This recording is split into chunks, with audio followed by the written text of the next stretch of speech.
El miércoles 7 de mayo todos los españoles esperábamos que el presidente Pedro Sánchez diera explicaciones al Parlamento y a la nación de lo que ocurrió durante el peor apagón que ha sufrido España. Esperábamos que el presidente diera la cara y nos diera explicaciones. Y no solo eso, sino que además asumiera la responsabilidad que le correspondía y nos pidiera disculpas. Por desgracia, tuvimos a un presidente Pedro Sánchez que estuvo durante más de hora y media diciendo mucho sin decir absolutamente nada. Escuchamos a un Pedro Sánchez victimizarse, acusar a los operadores privados, acusar a la oposición, acusar a todo el mundo, alardear de tener el mejor sistema eléctrico no solamente de Europa, sino del mundo, cuando todos los españoles tuvimos que padecer uno de los peores apagones que se ha vivido en este país. Habló de lo maravilloso que es el sistema eléctrico y de la pronta respuesta que dio el presidente de gobierno y todo su equipo para solventar este problema. Sacó pecho porque en tan solo 24 horas logró restablecer el servicio y llegó a decir incluso que en cualquier otro país hubiesen tardado más. No vamos a tener ningún tipo de explicación, porque dar una explicación a todos los españoles significa asumir una responsabilidad de que, por supuesto, Pedro Sánchez no va a asumir. A cambio, todos los españoles obtuvimos una sarta de mentiras de la que ya nos estamos comenzando a cansar. Pedro Sánchez se ha reído del Parlamento y se ha reído de todos los españoles. Nos ha dicho que hay millones y millones de gigabytes de información que necesitan ser analizados. Y nos dejó entrever que tardarán más de 6 meses en poder elaborar un informe y dar una explicación de lo que ocurrió. A pesar de que muchos expertos y el propio CNI han descartado el ciberataque como motivo del apagón, Pedro Sánchez aún se sigue aferrando a esta hipótesis como un clavo ardiendo. Y dejó entrever que su apuesta descabellada por un 100% de energías renovables no solamente no fue la culpable, sino que además será el futuro de España. Porque el futuro será renovable o no será. ¿No querría decir mejor que el futuro será sanchista o no será? La descabellada apuesta por las energías renovables no fueron las culpables, pero por lo que sea, el mix energético cambió justo un día después de que se produjese este apagón. Pero no vayas a creer que las energías renovables y la apuesta desquiciada de este gobierno por este tipo de energías tienen algo que ver que nos hayamos quedado sin electricidad durante más de 24 horas. Sacó pecho de la pronta ayuda que recibió de gobiernos como Francia o Marruecos, pero por lo que sea, no mencionó que cerca del 60% de la producción de energía eléctrica del país galo procede de la energía nuclear y que casi toda la energía que produce el país vecino de África proviene de la quema descarada de combustibles fósiles como el carbón. Pedro Sánchez va a seguir corriendo la arruga de este nefasto episodio de la historia española. Y ya les advierto, no va a haber ningún tipo de explicación. Ese informe que están elaborando y del que están excluidos los operadores privados no va a salir jamás a la luz, como también ocurrió con la auditoría que le solicitaron después de la pandemia. Como en este país ocurren tantísimos escándalos y uno tapa al otro y el otro tapa al anterior y vamos de escándalo en escándalo, ya nos hemos olvidado que durante la pandemia el gobierno nacional hizo y deshizo lo que le dio la gana, amparado por un comité de expertos que nunca existió y que llegó a reconocer que tal comité de expertos jamás existió. ¿Ha habido alguna dimisión por ello? ¿Ha habido algún tipo de responsabilidad? ¿Alguien ha asumido la responsabilidad por mentirle descaradamente a la ciudadanía en uno de los momentos más críticos de la historia de este país? Sencillamente tuvimos un escándalo que tapó al anterior y directamente nos olvidamos de ello. También nos olvidamos que muchísimos expertos le pidieron al gobierno nacional una auditoría sobre la actuación del gobierno nacional durante la pandemia, para saber qué cosas se podrían mejorar y en qué cosas falló el gobierno nacional. Porque no olvidemos que la pandemia en España causó mucho más estragos que en cualquier otro país europeo. Somos uno de los países con mayores víctimas y con la gestión más nefasta. Se le solicitó al gobierno nacional una auditoría para saber qué había ocurrido y cómo podríamos afrontar una futura pandemia. Durante muchísimo tiempo estuvieron diciendo, sí, estamos trabajando en ello, en un par de meses podremos tener los resultados de la auditoría. Sí, estamos trabajando en ello. La pandemia ocurrió en el año 2020. Estamos llegando al Ecuador del año 2025 y no tenemos ningún tipo de auditoría sobre este tema. El gobierno nacional corrió la arruga hasta que los ciudadanos sencillamente se aburrieran de hablar de este tema y buscaran otra cosa de la que hablar. Porque esto es algo que le está saliendo de maravilla a este gobierno. Durante unos días, un escándalo pone a la opinión pública en contra del gobierno y a los ciudadanos totalmente indignados. Pero a los pocos días se nos olvida de lo que estábamos hablando. Nos aburre hablar de este tema. Total, ya tenemos un nuevo escándalo al cual aferrarnos. las amantes enchufadas del número 2 del PSOE, el hermano de Pedro Sánchez, la mujer de Pedro Sánchez, el rescate de Air Europa, la imputación del fiscal general del Estado. En España no nos aburrimos, pero por desgracia absolutamente nada hará que el pueblo se indigne lo suficiente para salir a la calle y exigir la dimisión de uno de los peores gobiernos que ha tenido esta nación. El presidente Pedro Sánchez tuvo la desfachatez de mentirnos a la cara y además de hacerlo en sede parlamentaria. No dijo absolutamente nada, no dio ninguna explicación, pero soltó una mentira tras otra que por fortuna tenemos a expertos que no han tardado ni 10 minutos en desmentirlas y ponerlo en evidencia.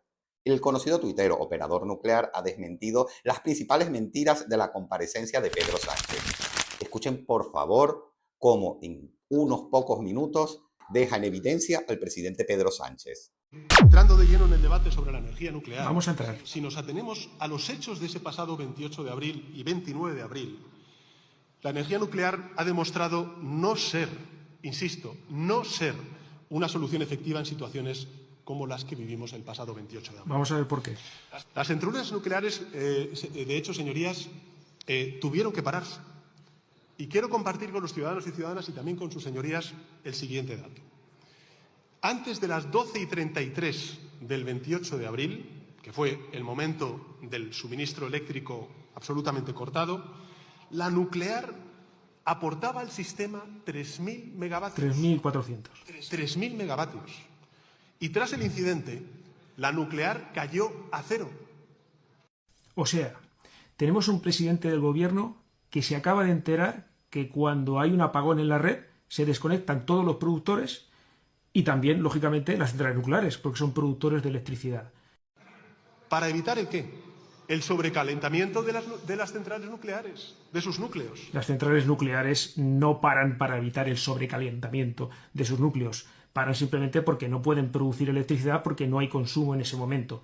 En el momento justo en el que se desconecta de la red, bajan las barras de control automáticamente, es un mecanismo que dura menos de 3 segundos, se detiene la reacción en cadena y lo único que queda en el reactor es calor residual. Y ese calor residual se extrae o con alimentación externa o cuando no hay alimentación externa con generadores diésel de emergencia que tienen todas las centrales nucleares y además están duplicados, triplicados o cuadruplicados en algunos casos. Tenemos alimentación de sobra para garantizar la refrigeración de los núcleos. No se para refrigerar los núcleos, sino que se para porque no se puede producir electricidad porque no hay consumo. Y añado, para tranquilidad de los ciudadanos, las nucleares tampoco contribuyeron a la recuperación del suministro eléctrico. Las centrales nucleares no contribuyeron a arrancar la red, a poner en servicio la red, pero tampoco contribuyeron las energías renovables variables como la eólica o la solar, que producían más del 71% de la energía eléctrica en el momento del apagón. Según ese razonamiento falaz del presidente de gobierno e interesado, como las centrales nucleares no son útiles para arrancar después de un apagón en la red, las energías renovables variables, la eólica y la solar, tampoco son útiles para arrancar la red. Y me parece que su apuesta va más por esas energías, con lo cual parece una incongruencia, ¿no, presidente?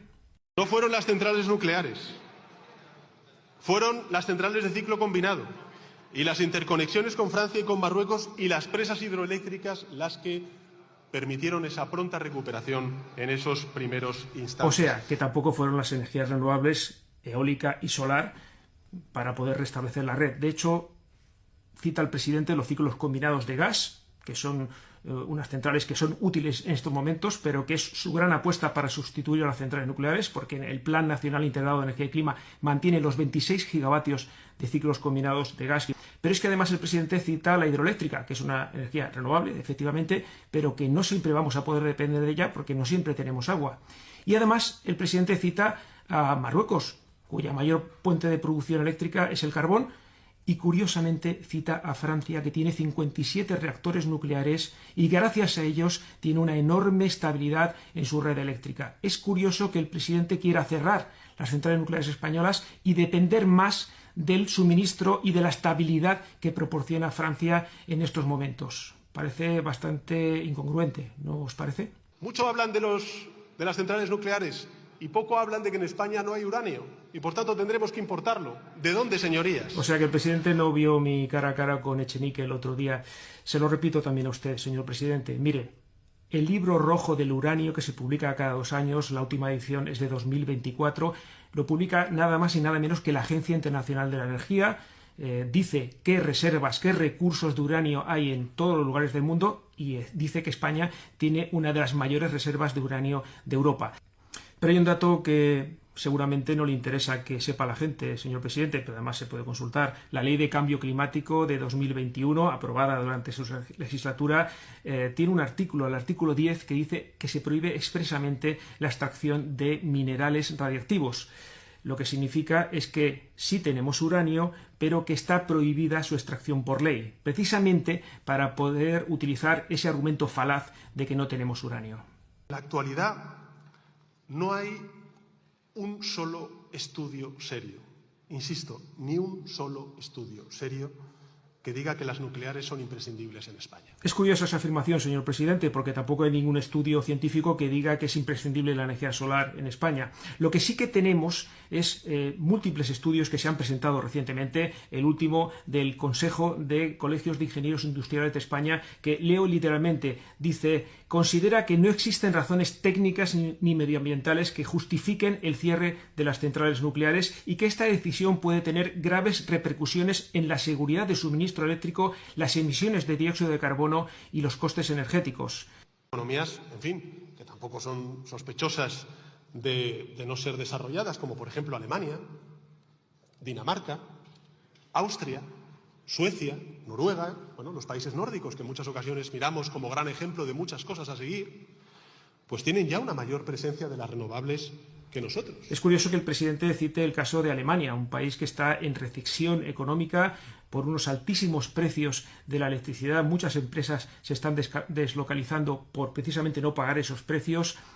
Y eso es debido esencialmente a haber cerrado sus centrales nucleares, a sustituir esa potencia constante por ciclos combinados de gas, precisamente de gas ruso, que ha escaseado durante estos tiempos, desgraciadamente debido también a la guerra de Ucrania, pero es que además Alemania ha reabierto centrales de carbón que ya estaban cerradas para poder compensar esa pérdida de suministro eléctrico que tenía con las centrales nucleares. El presidente también cita el caso de Suecia, un país que, bueno, quizá el presidente no sepa que la mayor proporción de energía renovable que tiene es de energía hidroeléctrica, que España no tiene tanta agua como Suecia, y además es una energía que proporciona estabilidad a la red eléctrica y que se puede gestionar, se puede decidir la cantidad de agua que se quiere aportar en cada momento para producir electricidad, cosa que no ocurre con el viento o con el sol. Pero es que Suecia tiene 5 reactores nucleares y además va a construir 4 más. El gobierno lo ha anunciado recientemente y además quiere apostar también por los pequeños reactores modulares. Espero que el presidente tampoco esté pensando en Finlandia, que el 33% de su energía eléctrica proviene de las centrales nucleares y que es un país en el que todos los partidos están a favor oficialmente de la energía nuclear. El último ha sido el Partido de los Verdes, que considera que la energía nuclear es tan necesaria y complementaria como las renovables. Y conviene recordar también que es la propia Comisión Europea, liderada por una presidenta del Partido Popular Europeo, es verdad que hay distintas almas en el Partido Popular Europeo, la que está animando y cofinanciando este esfuerzo de transformación energética y de transición hacia energías verdes. Es curioso porque la presidenta von der Leyen, en la primera cumbre sobre la energía nuclear, el año pasado, en marzo, en Bruselas, dijo literalmente: ampliar la operación segura de la flota nuclear es una de las formas más económicas de asegurar energía limpia a escala, de modo que pueda ayudar a allanar el camino rentable hacia el cero neto. Y señorías, estas afirmaciones que hago no son ideológicas, son científicas, son científicas, son científicas. No son afirmaciones ideológicas, no son científicas, simplemente son demagógicas, falaces y demagógicas. Y por supuesto, no tardó en utilizar la carta del cambio climático. Es una carta que le viene maravilloso no solamente a este gobierno, sino toda la Unión Europea e incluso al Partido Popular. Cada vez que las cosas se ponen feas, se juega la carta del cambio climático. Cuando se le saca en cara al presidente de gobierno que esta tragedia, que ya habían advertido muchos expertos y que incluso desde Red Eléctrica estaban advirtiendo, el presidente tiene la desfachatez de decir semejante barbaridad como esta. Y qué gran acto de cinismo es lamentar las 5 vidas que tristemente se perdieron por el apagón e ignorar las más de 8.000 que se pierden cada año en España como consecuencia del cambio. Supongo que esos 8.000 muertos que saca a colación el presidente de gobierno provienen de un estudio realizado por la Tannet Bowl University. Porque si no, me gustaría saber de dónde narices sacan esos 8.000 muertos producidos por el cambio climático en España. Sobre este tema y sobre el empobrecimiento de la población española debido al cambio climático y a la crisis ambiental, el diputado José María Figaredo de Vox dio unas declaraciones extraordinarias en las que no dejó títere con cabeza. Les invito a ver este vídeo en el que el diputado Figaredo deja en evidencia el delirio climático del presidente de gobierno. Sobre esta exposición magistral del diputado Figaredo me quedo con una frase extraordinaria. Si mañana mismo y por arte de magia desapareciera de toda España toda presencia humana, el planeta entero ni siquiera lo notaría. Estamos empobreciendo a la población española por un delirio climático en el que España no pinta absolutamente nada. El miércoles 7 de mayo comenzó también el cónclave donde se va a elegir al sucesor del Papa Francisco. Sobre este tema también tengo un vídeo extraordinario donde se explican los pormenores de este cónclave. Cómo echo de menos vivir en un país en el que esta sería la principal noticia, donde no tendríamos un escándalo semanal o incluso un escándalo ya diario. Cómo me encantaría vivir en un país donde las mentiras del presidente de gobierno tuviesen algún tipo de repercusión. Cómo me encantaría vivir en un país donde no vamos caminando poco a poco, pero sin pausa, hacia la tercermundización. Porque cada día las instituciones se están degradando más, cada día los servicios públicos se están degradando más, cada día los ciudadanos vivimos peor. Por mucho que diga la feligresía, todos vivimos cada día peor.